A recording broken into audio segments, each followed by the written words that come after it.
Bueno, muy buenas tardes a todos. Sean muy bienvenidos. Hoy tenemos la clase acerca de control interno de la calidad.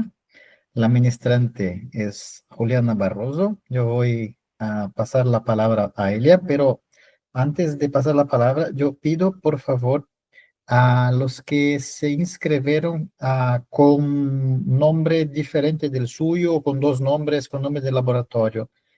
Por favor, informen en el chat su nombre para que tengamos la identificación correcta de los participantes. ¿Ok? Muchas gracias y voy a pasar la palabra para Juliana. Buenas tardes a todos. Muchísimas gracias, doctor Poloni, por la invitación. Voy a compartir mi pantalla. Un momento.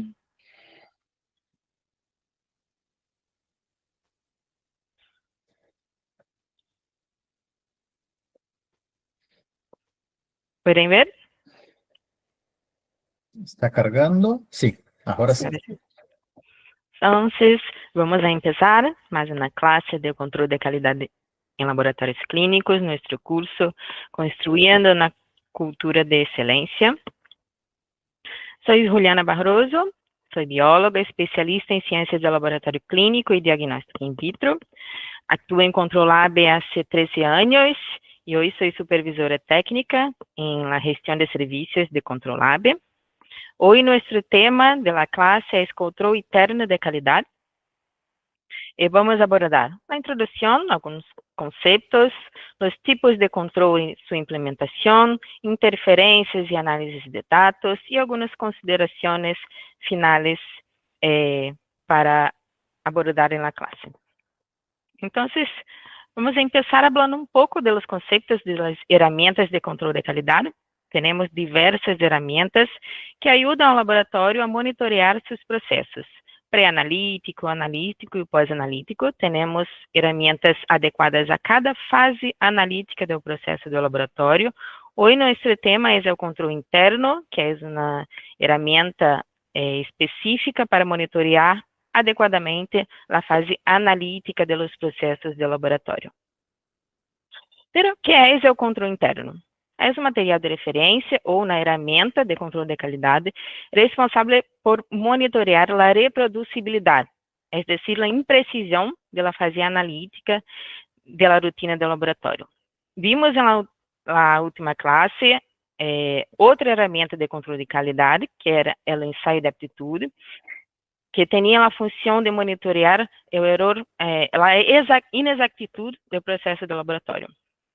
Então, o controle interno monitoreia a imprecisão e o controle externo monitoreia a inexactitude. Ao contrário do ensaio de aptitude, que é gestionado por um provedor, o controle interno é gestionado inteiramente por o laboratório. Então, o laboratório é responsável por monitorear sua rotina, para garantir a confiabilidade dos resultados liberados para os pacientes. Sempre devemos monitorear nossos dados para a melhora contínua em benefício dos pacientes, para que os pacientes tenham diagnósticos corretos e tratamentos corretos também.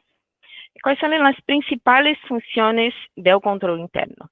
Monitorear o desempenho do sistema analítico e señalar a presença de erros inaceitáveis, confirmar a qualidade da corrida analítica para verificar se nossos resultados estão conforme os esperados, criar señales de alerta para a toma de decisões. Esta função é garantizada por o controle interno junto com a especificação de qualidade. Evitar o deterioro do sistema analítico, porque precisamos monitorear continuamente nossos equipos, nossos sistemas, nossos reativos. Então, assim podemos evitar o deterioro, podemos programar mantenimentos ou cambios de equipos. Então, o controle interno é uma ferramenta muito adequada para este tipo de função. E, claro, generar a confiança nos resultados obtidos, garantizando sempre a segurança do paciente. É muito importante dizer que todos os tipos de exames, simples ou complexos, necessitam controle de qualidade.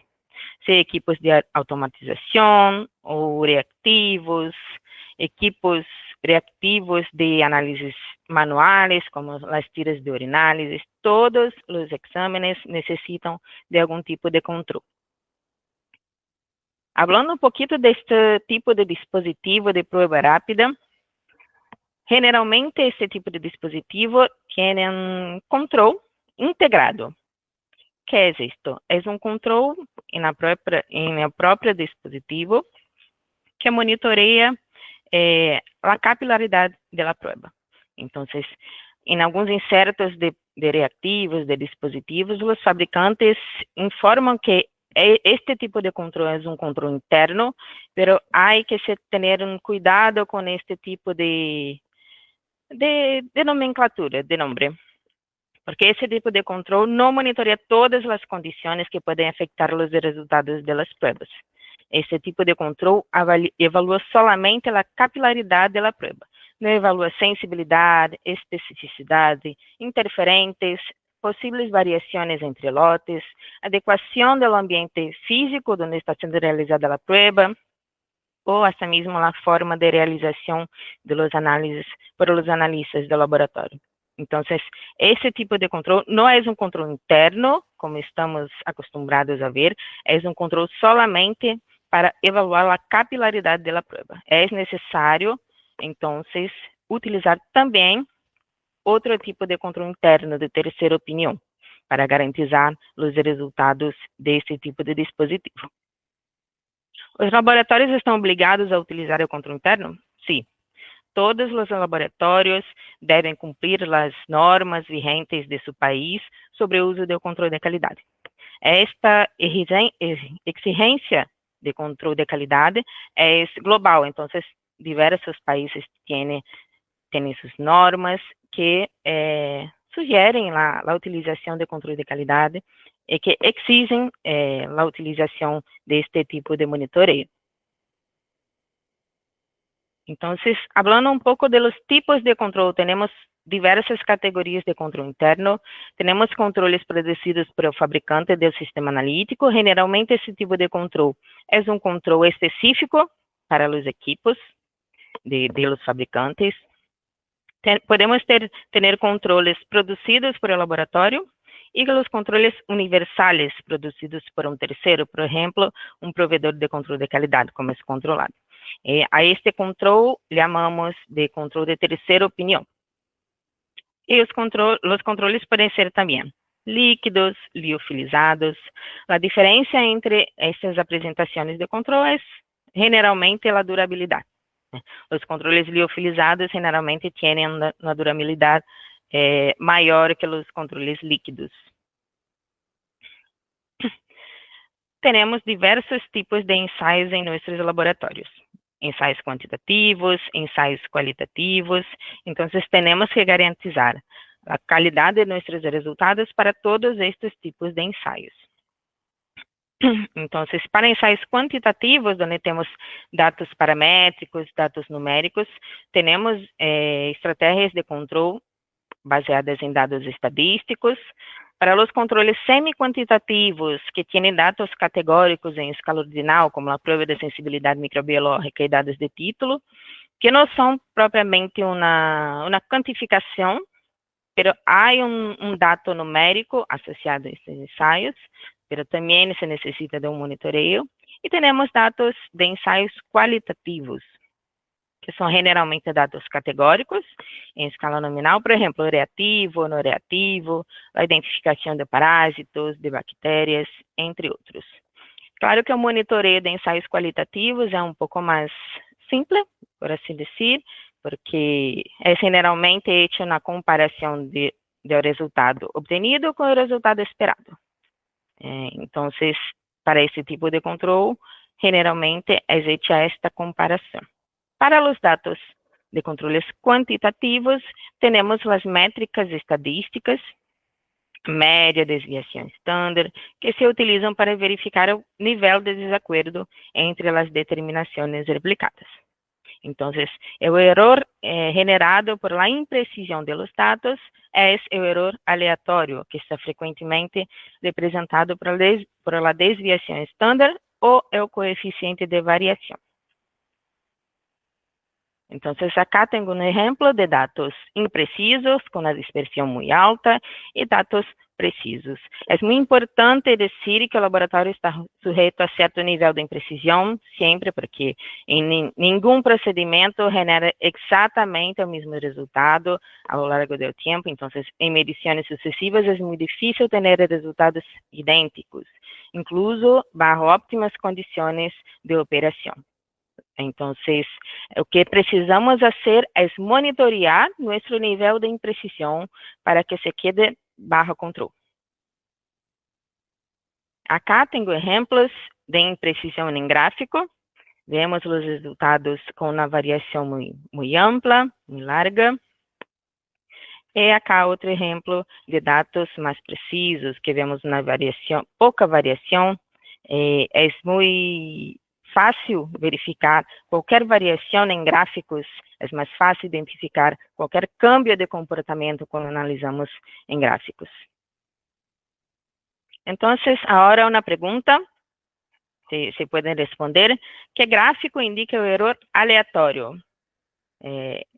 Recordando nossa classe passada, o erro sistemático, temos dois tipos de erro, o erro sistemático, que é um erro que uma variação mais previsível, os resultados variam de maneira previsível, e temos o erro aleatório, onde não se pode prever, a vezes os resultados estão arriba da média, a vezes abaixo. Então, que tipo de erro temos acá? Que tipo de gráfico indica o erro aleatório nessa diapositiva? ¿Pueden El responder? gráfico número 1. Muy bueno, gracias. En el chat también informaron gráfico 1, Juliana. Muy bueno, muchas gracias. No estoy viendo. Entonces, tenemos otros tipos de control interno adecuados a ensaios cualitativos, a ensaios de tensiones de bacteriología GRAM, BA, identificação de parásitos. É muito importante monitorear também esses ensaios, porque esses ensaios dependem também de análises de pessoas, e às vezes temos variações de interpretações interpersonais que podem influir no diagnóstico do ensaio. Então, é muito importante realizar este tipo de controle, de comparação entre microscopistas, para medir o grado de concordância entre os profissionais do laboratório, estimular também a estandarização de critérios morfológicos para a identificação de parásitos, de bactérias. Então, este tipo de controle é muito adequado para garantizar a uniformidade dos resultados produzidos por diferentes microscopistas. Eu tenho acá, nessa diapositiva, um livro que temos disponível em nosso sítio online. É um livro de gestão da fase analítica do laboratório. Temos 3 volumes deste livro. Está em português, todavia, pero estamos sem previsão ainda, pero todavia queremos traduzir estes livros, pero podem aceder a essas informações e, em caso de dúvidas, entrar em contato com nossa atenção a clientes. E neste volume, especificamente, falamos de comparação entre microscopistas, o tipo de estadística que se aplica a este tipo de controle. Então, todas essas informações podem ser consultadas neste livro. Temos também outros tipos de controle interno, que são chamados controles alternativos e complementares, como o Delta Check, que é a comparação com resultados anteriores do mesmo paciente, análises intralaboratorial de duplicados, repetibilidade com muestras de pacientes, correlação clínica com outras pruebas laboratoriais. Pero é muito importante informar que o uso exclusivo deste tipo de controle não é recomendado. Só deve aplicar em caso de indisponibilidade do controle comercial. Pero, generalmente, esse tipo de controle é um controle complementário. Então, conhecemos os tipos de controle, os tipos de ensaios, como hacemos uma planificação para a implementação do controle interno. Temos acá um passo a passo. Por onde começamos?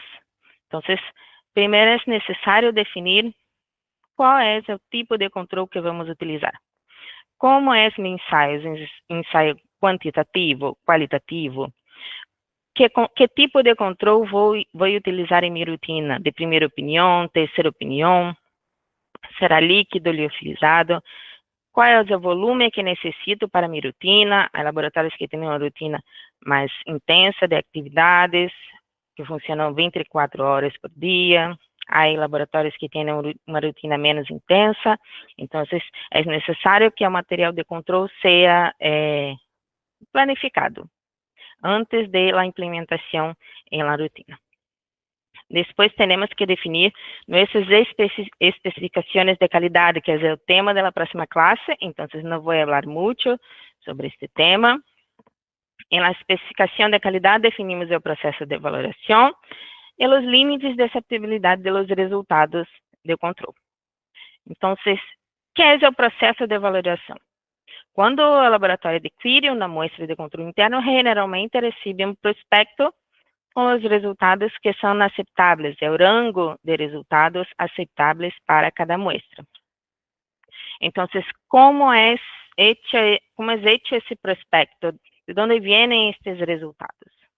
Então, quando é um controle valorado por comparação interlaboratório, generalmente por ensaio de aptitude, o provedor produz os materiais homogêneos e estáveis, envia aos laboratórios para que realizem as análises do material de controle e informem os dados obtenidos.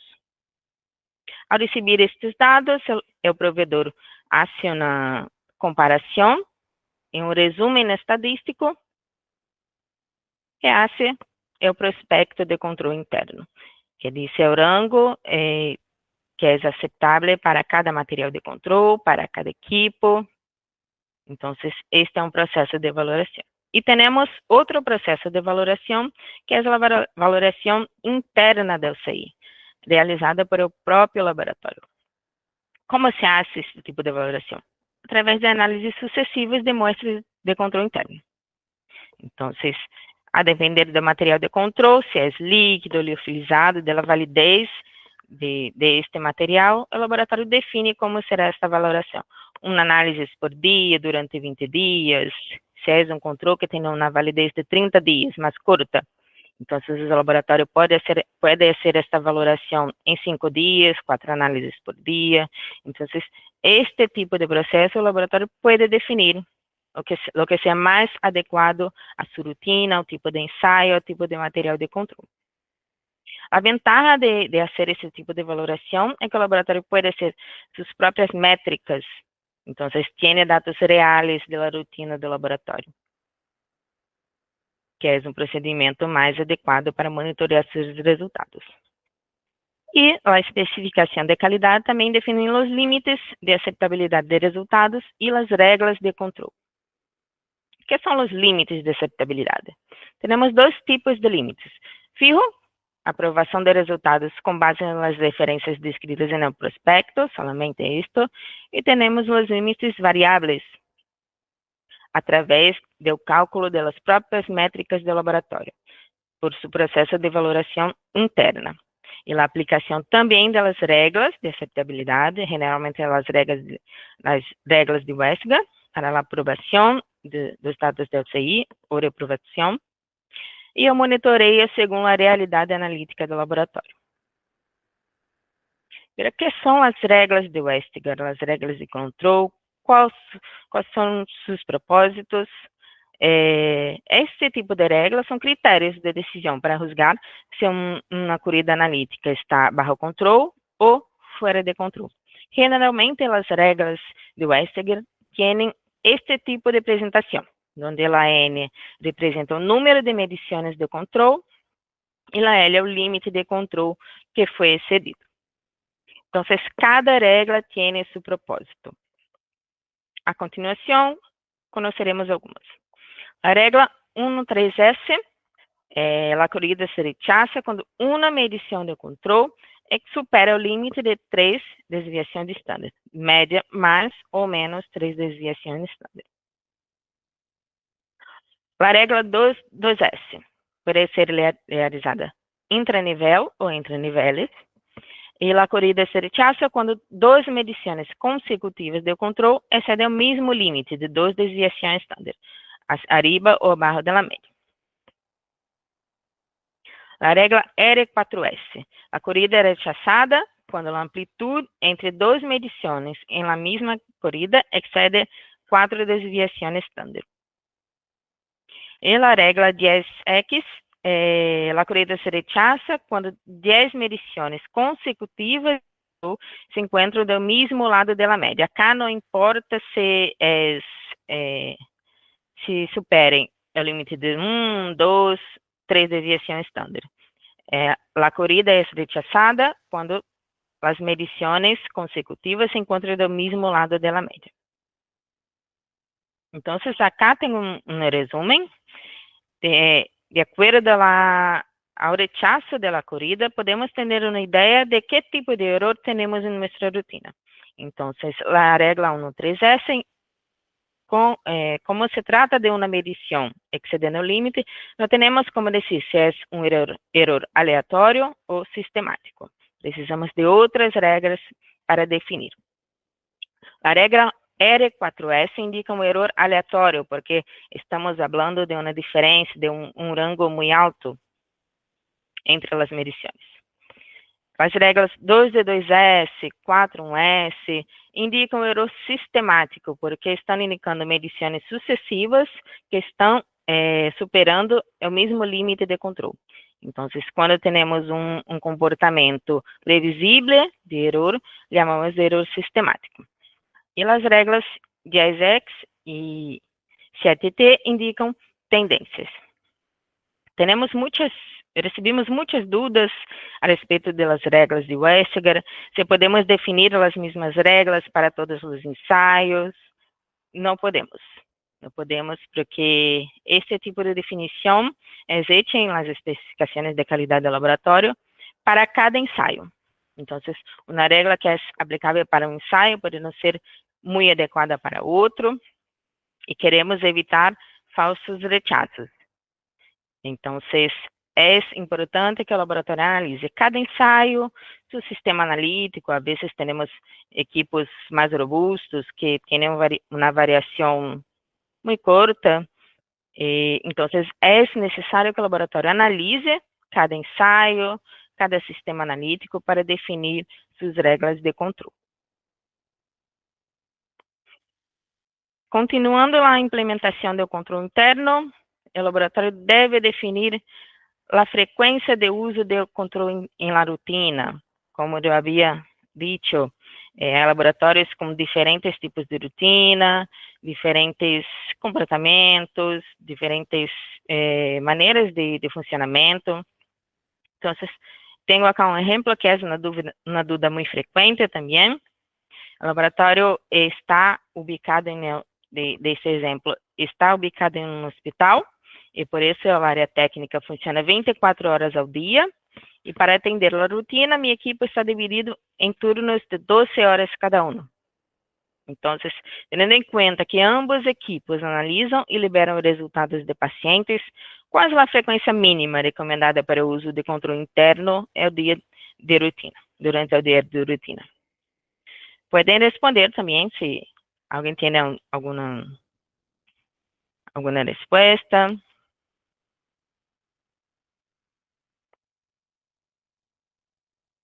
¿Qué piensan sobre esto?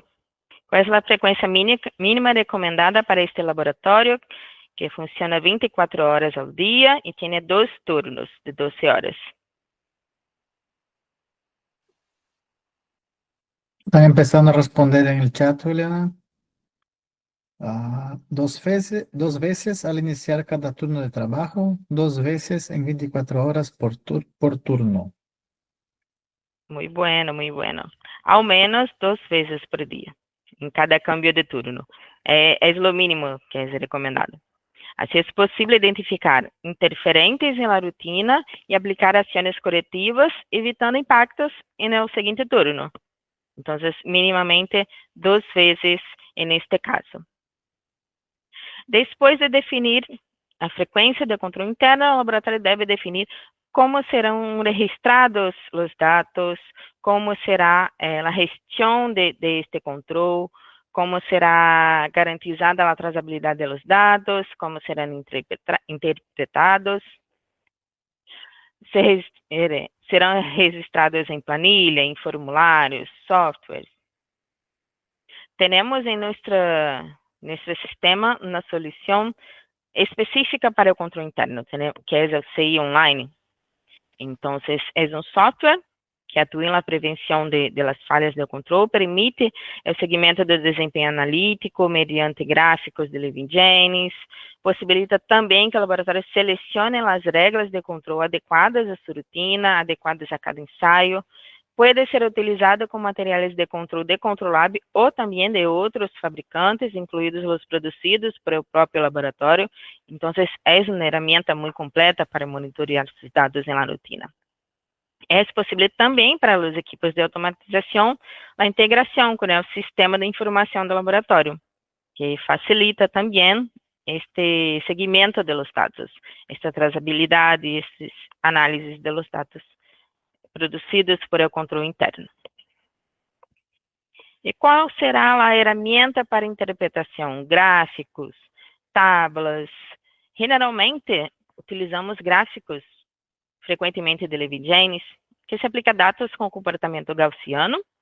Acá podemos ver que a linha central corresponde à média e as linhas adjacentes correspondem aos múltiplos de desviação estándar. Então, este é o tipo de gráfico mais frequente que se utiliza para monitorear o controle interno. É mais fácil verificar qualquer câmbio de comportamento quando utilizamos um gráfico. Às vezes, se utilizamos uma tabla, por exemplo, não é tão fácil verificar um câmbio, uma desviação que está começando a se quedar mais alta. Então, creio que o gráfico é uma ferramenta visual que facilita a identificação deste comportamento. Como é a implementação, o funcionamento na rotina do controle interno? Então, o laboratório realiza análise das amostras que ingressam à rotina, análises de amostras de pacientes, e inclui em suas análises o controle interno. Verifica se os valores estão dentro do intervalo, ou dentro do intervalo de incerto, ou dentro das métricas definidas para este ensaio, e assim o laboratório pode garantizar que os informes liberados para os pacientes estão confiáveis. E sigue sua rotina inserindo sempre um controle interno. Se verifica algum valor fora do intervalo, o laboratório deve parar sua rotina, analisar, buscar as causas daquele resultado fora de controle e analisar o impacto. Este comportamento foi um erro que repetido para as amostras de meus pacientes. É sempre necessário verificar este impacto quando temos um resultado de controle interno fora do intervalo definido. Depois de identificar a causa, fazer as ações necessárias, o laboratório pode repetir o controle, e se os valores estão dentro do intervalo, agora sim, podem continuar sua rotina com as amostras de pacientes e sempre garantizando seus informes confiáveis na rotina. Desta forma, o laboratório tem um monitoreio completo e pode garantizar que os resultados dos pacientes estão corretos e sua qualidade está de acordo ao nível que se deseja alcançar. Mas quais são as interferências que podemos ter em nossa rotina? Como podemos analisar estes dados? Temos diversas interferências que podem impactar a rotina do laboratório, interferentes pré-analíticos, analíticos e pós-analíticos. Então, quais são os principais interferentes pré-analíticos de controle interno? Alicotagem, às vezes o laboratório adquire um controle EAC alíquotas, mas é necessário garantizar que essas alíquotas estão homogêneas, estáveis. O armazenamento está correto, está de acordo ao definido pelo fabricante do controle ou está de acordo às instruções de uso do material. Congelação e descongelação pode afetar muito o controle. Uma contaminação também, ou exposição excessiva na bancada. Não leitura do procedimento de preparação, esta é uma causa muito frequente de dados fora do intervalo, dados de controle interno que não se comportam como é esperado. Não leitura do procedimento de preparação, principalmente quando temos um material liofilizado, porque pode haver uma falha na reconstituição, ou a reconstituição com um volume que não é adequado àquele material. Então, é muito importante garantizar que sejam leídas todas as instruções do controle. Em la fase analítica, temos diversos fatores que podem interferir também nos resultados.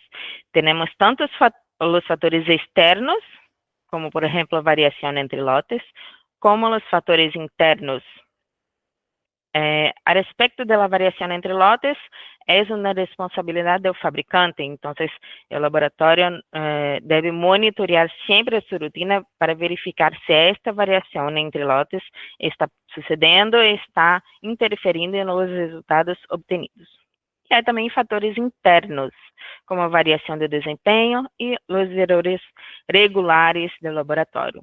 Variação entre lotes, estabilidade de calibrador, imprecisão dos ensaios e seu desempenho a largo prazo. Quando falamos de interferentes pós-analíticos, generalmente temos interpretação equivocada dos resultados, ou um reporte incorreto dos resultados, uma falha na comunicação entre os colaboradores do laboratório.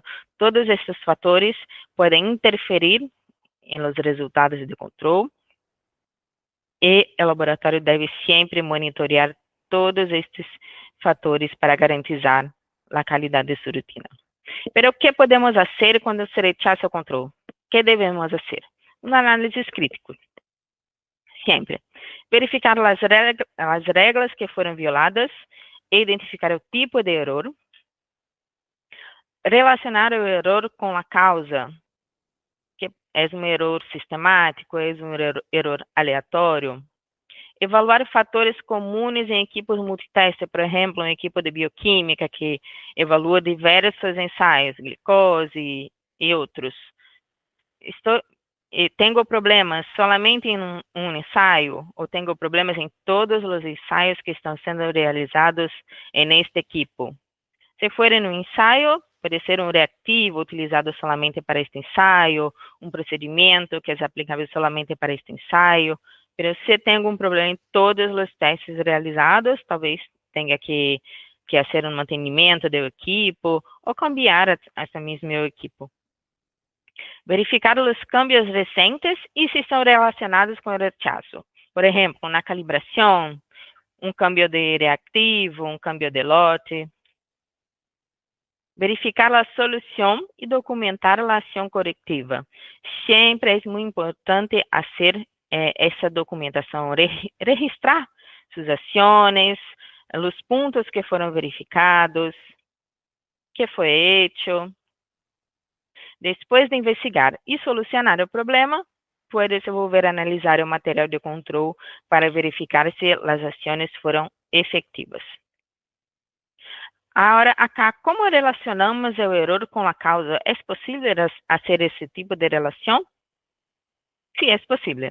Quando pensamos em erro aleatório, que temos a variação que não é previsível, uma variação imprevisível, ora está arriba da média, ora abaixo, temos que pensar em causas que impactem as análises pontualmente, solamente uma análise ou algumas vezes. Então, quando pensamos em erro aleatório, podemos pensar em burbujas, em los reactivos ou em la tuberia do equipo, erro em la preparação de reactivos de um solo uso, energia elétrica instável em algum momento do dia, temperatura de incubação inestável, um erro de pipeteo ou cronometria. Então, todos estes fatores vão generar frequentemente erros aleatórios que não serão reproduzidos para todas as análises. Quando pensamos em erro sistemático, que tenemos un tipo de error más previsible, entonces tenemos que pensar en causas que impacten todos los análisis en general. Entonces, puede ser un cambio en el auto reactivo o del calibrador, preparación incorrecta o deterioro de los reactivos, alteraciones en el sistema de pipeteo del equipo, un deterioro de la lámpara del fotómetro, un error de procedimiento en pruebas manuales. Entonces, si es posible relacionar el tipo de error con la causa para facilitar estos análisis críticos del laboratorio. Entonces, vamos a practicar algunos análisis de datos. Acá tenemos un control interno cualitativo, donde el resultado esperado era reactivo o positivo. El resultado obtenido por el control foi acorde a lo esperado? Se sim, a rutina pode ser liberada. Se não, se deve analisar as causas. Então, acá o resultado obtenido foi diferente do esperado, foi não reativo. Então, que pontos podemos investigar neste caso? Na etapa de diluição, se foi hecha uma diluição que não deveria ser hecha, a homogeneização de los controles, de las muestras, a sensibilidade e validez do reactivo, subjetividade da análise, principalmente quando estamos falando de análises de porta-objetos, por exemplo. Neste caso, temos um resultado esperado não reactivo e o resultado obtenido foi reactivo. Que pontos podemos investigar? A contaminação, o tempo de reconstituição e homogeneização, a validez do reactivo e subjetividade também das análises. O que é importante é que todos os involucrados na rutina participem nas investigações para facilitar a identificação da causa raiz dos errores, porque quem está involucrado nessas análises conhece sua rutina, sabe que pontos deve investigar, então são as pessoas mais indicadas para encontrar a causa raiz de resultados divergentes dos esperados. Então, acá temos um exemplo de análise de dados quantitativos. Este tipo de resultado é de controle interno de marcadores tumorales do analito alfa-fetoproteína. Então, acá, analisando este gráfico, estamos frente a uma precisão ou imprecisão dos dados. Podem responder por el chat.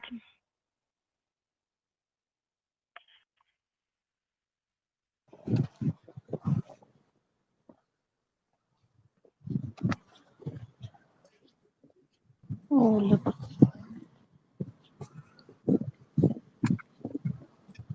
Diana, ¿Alguna respuesta? hay una respuesta en el chat, imprecisión. Imprecisión, vamos a ver. Correto. Resultado, aqui vemos que os resultados estão distantes entre si, tem uma alta dispersão, uma imprecisão elevada, um elevado erro aleatório, ou seja, uma imprecisão que está fora de controle. Acá temos outro exemplo de um controle interno de bioquímica do analito proteínas totales. Estamos frente a uma precisão ou imprecisão dos dados.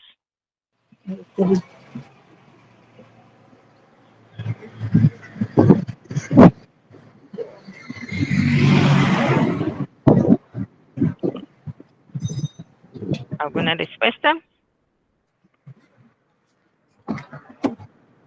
¿Será que me llaman y me sacan de esa clase, ve? La Claudia Álava. No comprendí. Hay una respuesta en el chat, precisión. Precisión. No. Por favor, hay un micrófono abierto, por favor. Hay que cerrarlo. Es de Anita Isaac. Y es que nos dijo que venía y no vino, ¿no? ¿Te acuerdas que dijo que iba? Entonces, acá tenemos una imprecisión. Este es un comportamiento muy característico de pérdida de estabilidad. Pueden ver acá que tenemos las flechas indicando el cambio de comportamiento. Tenemos resultados arriba de la media y se van cayendo. Este comportamiento se repite en diversos puntos, diversos momentos deste período. Então, este é um comportamento muito típico de perda de estabilidade, quando o laboratório trabalha com alíquotas, sem uma análise prévia de estabilidade e homogeneidade. Em outra diapositiva, estava falando que quando o laboratório hace alíquotas, se deve garantizar que as muestras estejam homogêneas e estáveis para que os resultados possam ser monitoreados de forma adequada. Então, acá temos outro exemplo de hormonas, analito ACTH. Estamos frente a uma precisão ou imprecisão dos dados.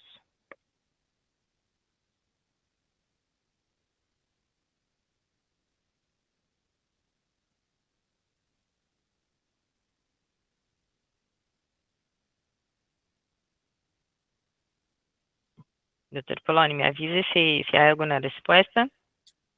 Sí, hay una respuesta que dice precisión y tendencia. Y después Sim.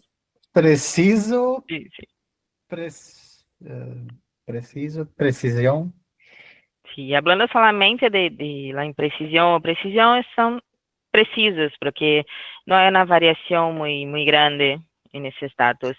Há um pouco de tendência em relação à exactitud, pero a precisão está adequada. Temos resultados cercanos na barra de expressão, então temos um erro aleatório reduzido. É interessante verificar a inexatitude, os resultados da ensaio de aptitude, que podem dizer se o laboratório está com a exatitude muito alta ou não. Então, este acá é um outro exemplo, que é um comportamento muito frequente em alguns ensaios. Este é um ensaio de marcadores tumorales de analito PSA total. Acá tem alguma ideia se estamos frente a uma precisão ou imprecisão dos dados?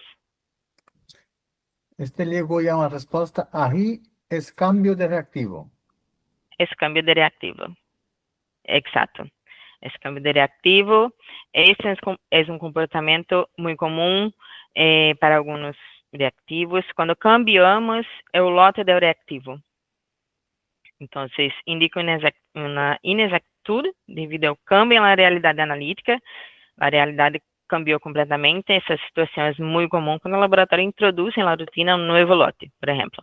Então, nesses casos, se pode verificar a curva de calibração e fazer uma nova valoração para ajustar-se à nova realidade analítica do laboratório. Então, estamos chegando ao final. Resumindo, o controle de qualidade ajuda ao laboratório a monitorear os principais erros analíticos da rotina.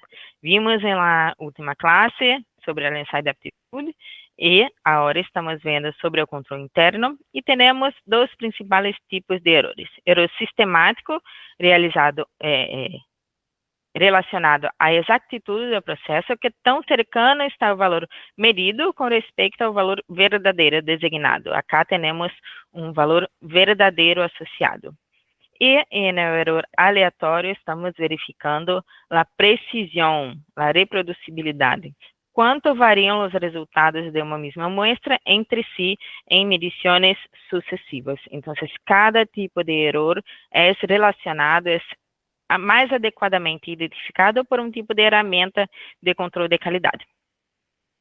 Então, temos para identificar erro sistemático, a ferramenta mais adequada é o ensaio de aptitude, e para identificar o erro aleatório, a reproducibilidade de meu processo, a ferramenta mais indicada é o controle interno.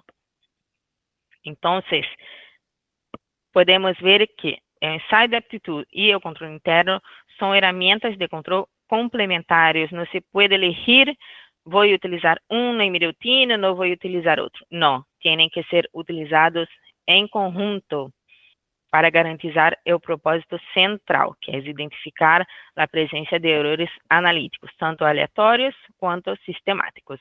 Então, essas ferramentas são um apoio na implementação de ações corretivas ou preventivas no laboratório. Por isso, devem sempre ser utilizadas em conjunto. Implementar o controle é muito mais além do que uma verificação dos resultados frente a um valor de referência. Vimos que é muito mais do que isto, não? Deve-se entender e monitorear a imprecisão e a inexactitude do processo analítico do laboratório. Isto é fundamental para definir a meta de qualidade que o laboratório deseja alcançar em sua rotina, para garantizar sempre os resultados corretos a los pacientes. Então, utilizar as boas práticas de controle de qualidade é fundamental, porque otorga precisão e eficiência ao resultado clínico.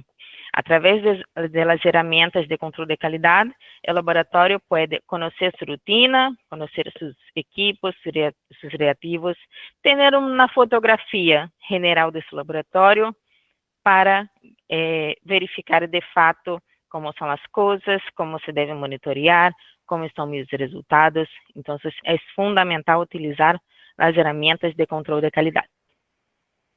E tudo que hacemos em laboratório é sempre pensando em garantir a segurança do paciente, porque pode ser minha madre, tu padre, nossa família que está necessitando resultado de análise de laboratório. Devemos garantizar que esses resultados estejam corretos, sejam liberados corretamente, porque muitas vezes o paciente depende deste dado para informar ao médico, para que o médico decida a conduta mais adequada terapêutica para este paciente. Então, precisamos sempre garantizar que os resultados liberados por os laboratórios sejam corretos. Eu tenho acá, nessa diapositiva, alguns exemplos de materiais educativos que temos em nosso sítio web. Todos esses conteúdos se podem aceder de maneira gratuita.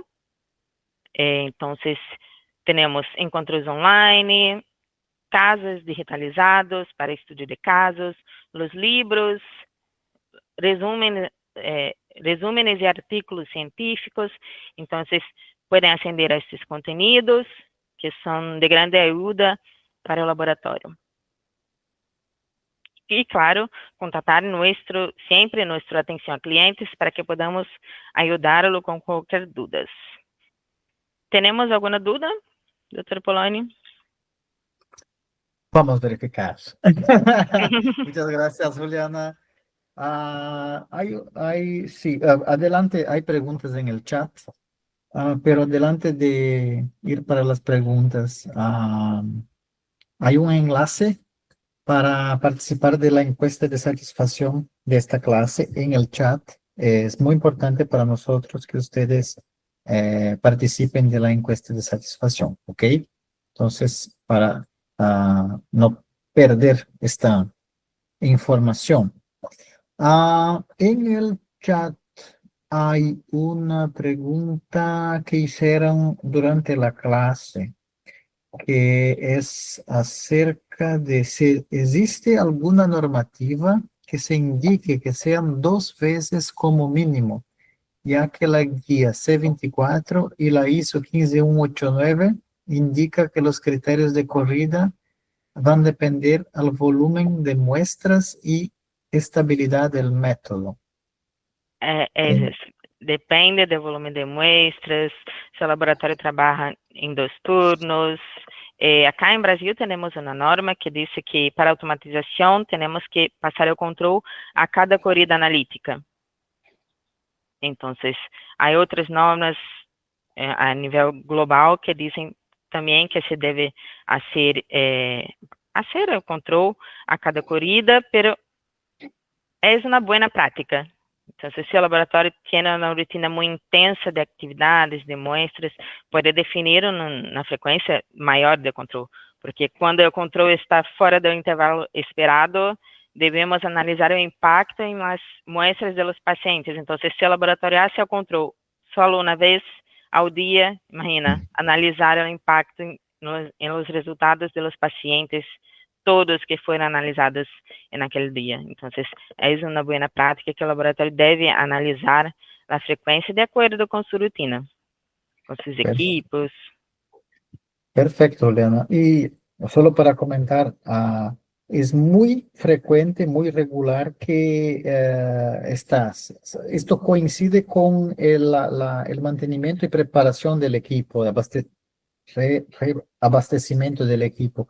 En el laboratorio que yo trabajaba, acababa en bioquímica, acababa que era la sistemática de trabajo coincidía con el preparo del equipo. Acabábamos preparando bioquímica, que era lo más regular, dos a la mañana, hacia el mantenimiento y los controles, y después de la tarde teníamos que preparar otra vez, hacer el mantenimiento nuevamente, no sé si estoy hablando correctamente en español, recolocar los reactivos y otra vez pasar los controles. Entonces, como Julián está mencionando, es muy conectado con la rutina de trabajo del laboratorio.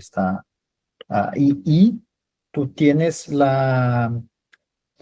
un control del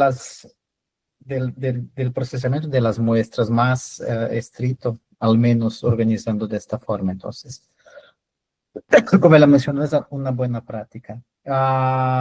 Juliano, ¿hay otra pregunta? Hay más de una pregunta, vamos a ver. Pregunto, no exactamente conectado con la clase, solo voy a responder. La retransmisión de la ponencia, entonces las clases grabadas se quedan en nuestra plataforma, ¿ok? Entonces, ustedes después pueden acceder las clases en la plataforma, las clases grabadas.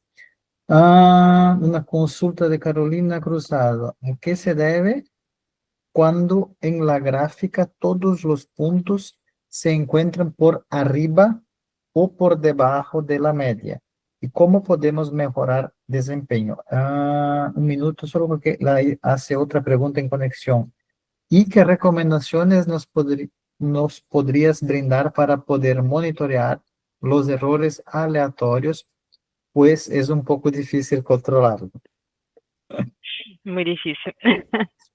Eh, Cuando todos os pontos se encontram por arriba ou por debaixo da média, há que se investigar se se trata de uma tendência de los resultados. Por isso é muito importante analisar também os resultados de ensaio de aptitude, como estão. Estão indicando alguma inexactitude? Como foi definida este rango que o laboratório está utilizando para dizer que estão todos por debaixo ou por cima da média? É um rango que está proveniente do incerto de controle? Foi uma valoração do incerto ou foi uma valoração interna?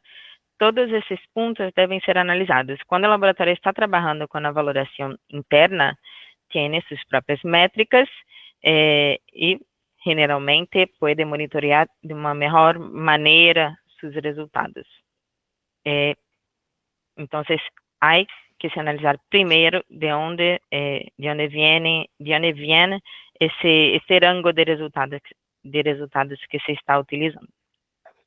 E o erro aleatório é muito difícil de controlar, porque, como eu havia dito, as causas são fatores que não podemos controlar. Burbujas em os reativos, uma energia elétrica instável, então é muito difícil controlar esse tipo de erro.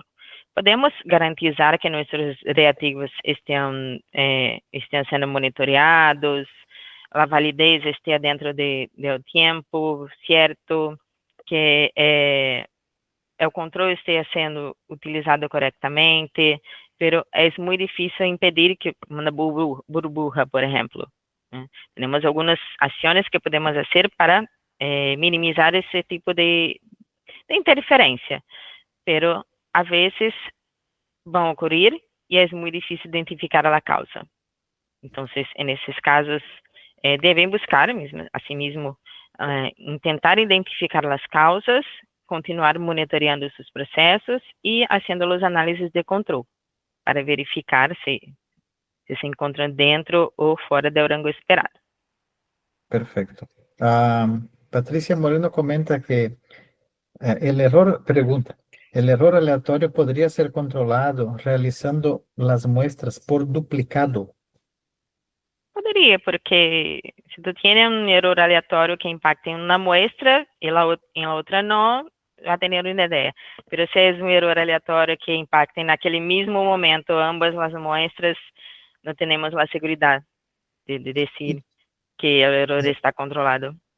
Y todo el costo que esto implica en realizar un duplicado. Exactamente. Entonces, si el laboratorio tiene condiciones, ok, pero Pero no no, es, no es una no garantía. es lo usual, no es lo usual. Entonces, Sí, es no garantiza que el error sea también, controlado. también, ¿verdad? Entonces es muy difícil. Yo creo que para monitorear o para quizá para minimizar, la palabra correcta es Minimizar, sí. minimización son buenas prácticas de trabajo.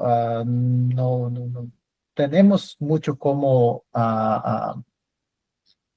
pensar en otra alternativa y por obvio monitorear, tener estos espacios de monitoreamiento que son con los controles internos para verificar están pasando, cómo está pasando la rutina de trabajo.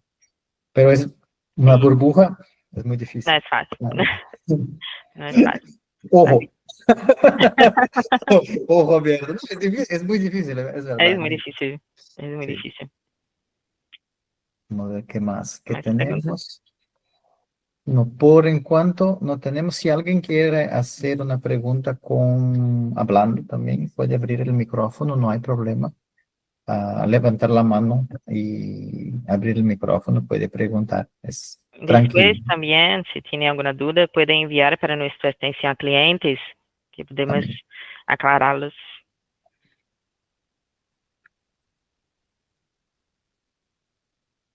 Estén a vontade. Buenas tardes. Buenas Buenas tardes. tardes. Buenas tardes. Qué pena, no encontré para levantar la mano. Discúlpeme, yo le quisiera preguntar, doctora, si para las pruebas infecciosas, las de flujo lateral, es necesario el control de calidad interno, pasarlo con qué frecuencia. La frecuencia depende también del volumen de exámenes que el laboratorio realiza, del tiempo si son 2 turnos, cuántos turnos son. Entonces, es recomendado que minimamente a cada corrida analítica se utilice o controle interno para monitorear esses dados de cada corrida.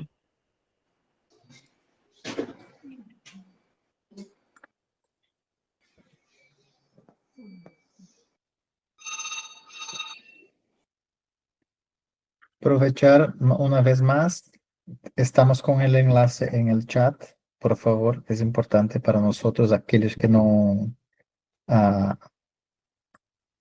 nos informaron su opinión acerca de la clase, por favor, utilicen el enlace en el chat. Bueno, ¿hay alguien más que tiene preguntas para hacer? ¿Quiere hacer preguntas?